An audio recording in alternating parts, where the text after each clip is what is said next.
What does a microbe, Provotella copri, have to do with rheumatoid arthritis?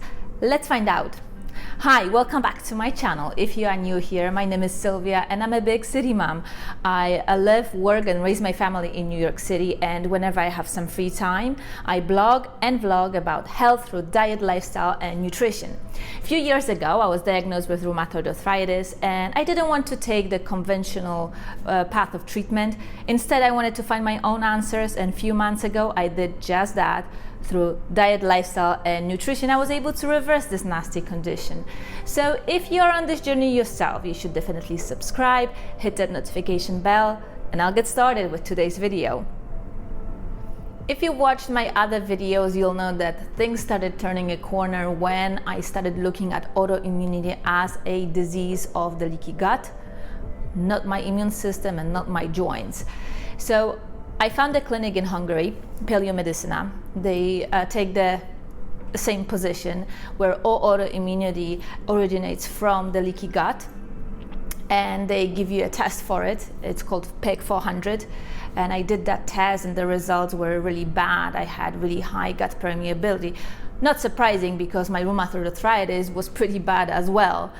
And so I took their advice of applying a paleo-ketogenic diet, which I did. And I have a few videos, which I will link in the description below, and you can check them out.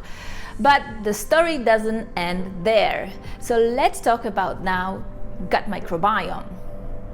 Our bodies are populated by millions, if not billions, of microscopic critters known as microbes. They are everywhere: our skin, our tissues, between our organs, in our mucous membranes, but the biggest concentration of them we have in our guts.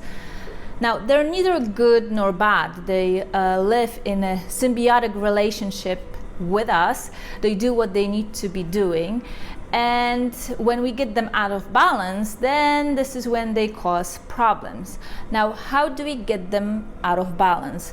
Well, typically it is something that we do. We have a diet that is very rich in processed foods, refined carbohydrates and sugars, and that promotes growth of one type of microbes but not others. Now, if we have too many of one kind and not enough of others, that will cause a problem to our health. We can be exposed to environmental toxins, either things that are found in our foods as preservatives, other food additives, or things like heavy metals that we can actually breathe in the if we are living in the big city, or we have mercury fillings. So there is a lot that we can do to affect our gut microbiome. So I have been reading the book by Dr. Natasha Campbell-McBride, Gut and Physiology Syndrome. She also has another book, Gut and Psychology Syndrome. And one of the main premises of the book is that all chronic disease basically starts with the contamination of our cells, tissues or organs, and those microbes there will react to that contamination. She makes a point that Mother Nature intended it to be that way, that those microbes will multiply and try to clean up, attack the diseased organ or tissue or cells. Now, in the process, those microbes, they will also secrete their own toxins, to which our immune system will be responding. So it might send some antibodies or cause inflammation or cause fever. But Dr. Campbell-McBride makes the point that this is all attempts of our body to bring our bodies back to equilibrium, back to balance, and those microbes actually are there to help the cleaning up process. Now, as long as we continue being in a situation where we continue eating things that contaminate our bodies, or we have diet that increases gut permeability and all those toxins are traveling in our bodies, this state will cause those microbes to grow, multiply, and secrete the toxins, and our immune system will continue fighting them day after day, month after month. And that is the root cause of all chronic disease, not the microbes themselves, but the contamination of the tissues.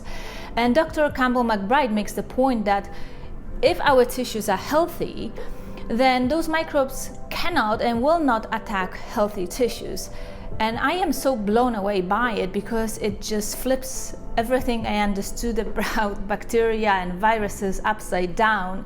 But it is a great book and really an excellent tool if you are on the journey to ultimate health. So when it comes to rheumatoid arthritis, the imbalances between the microbes have been actually identified. There have been a number of studies, and I actually found them on the NIH website, showing that there is an overabundance of the bacterium Provotella Copri and the reduction of Bacteroides as compared to the healthy individuals.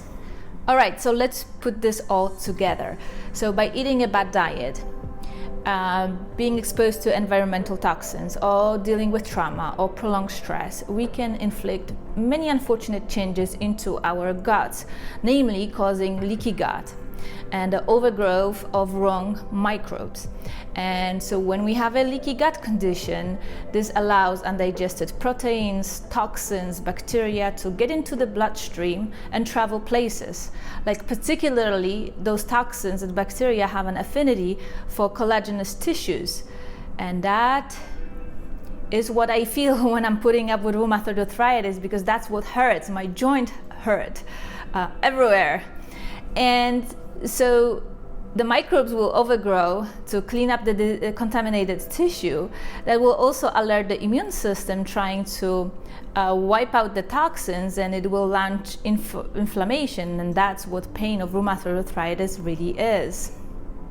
Having this understanding, now you know that you can reverse this by removing the sources of contamination of your tissues and bringing back your microbes to balance. Now, the first thing first is to seal your leaky gut, and you can do it in more than one way. Basically, you will start with the diet, and you can do one of the versions of the GAPS diet. You can do the diet developed by Paleo Medicine, a paleo-ketogenic diet, or you can just Google a carnivore diet. And if you stick to these diets long enough, they will definitely help you heal your leaky gut and lead you to ultimate health. All right. This will do it for this week's video. Please like and share, and if you haven't yet, please subscribe, and I will see you in my next one. Bye!